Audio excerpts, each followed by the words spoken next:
Hi అండి, నమస్తే అందరికీ. ఇప్పుడైతే మునగాకు పచ్చడి అయితే చేస్తున్నానండి. చూడండి, ముందుగా అయితే ఆయిల్ వేసుకుని మినపప్పు, అలాగే పచ్చిశనగపప్పు, కొన్ని ధనియాలు, కొంచెం జీలకర్ర వేసి కొంచెం ఫ్రై అవ్వాలండి. అవి ఫ్రై అయిన తర్వాత మనం కారానికి సరిపడా అయితే పచ్చిమిర్చి కూడా వేస్తున్నానండి. ఇవన్నీ చక్కగా ఒకసారి ఫ్రై, ఇందులోనే కొంచెం కరివేపాకు కూడా వేస్తున్నానండి. ఇవన్నీ మంచిగా ఫ్రై అవ్వాలి. ఇవైతే ఫ్రై అయిపోయినాయండి. ఒక బౌల్లోకి అయితే తీసుకుంటున్నాను.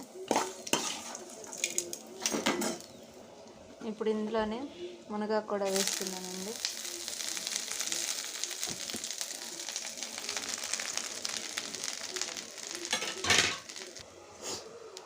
మునగాకు కూడా చక్కగా ఫ్రై చేసుకోవాలండి.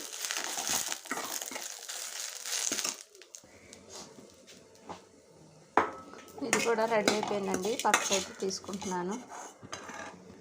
ఇప్పుడు ఇందులోనే కొంచెం ఆయిల్ అయితే పోస్తున్నాను. ఆయిల్ పోసి టమాటాలు కూడా కుక్ చేసుకున్నానండి. చింతపండు కూడా వేసానండి. చూడండి, చింతపండు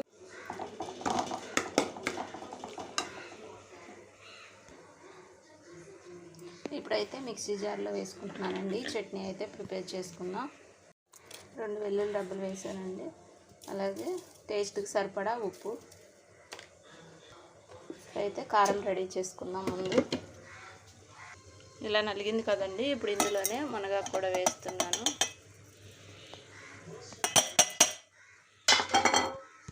ఇలా నలిగిందండి. ఇప్పుడైతే ఇందులోనే టమాటా పేస్ట్ కూడా వేస్తున్నాను.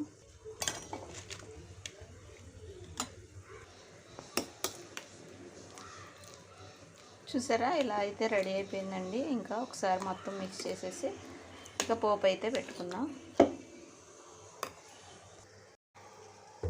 అయితే పోపు పెడుతున్నానండి. ఆయిల్ వేసుకున్నాను. అలాగే కొంచెం ఆవాలు, కొంచెం జీలకర్ర, కొంచెం కరివేపాకు, కొంచెం ఇంగు వేసుకున్నాను.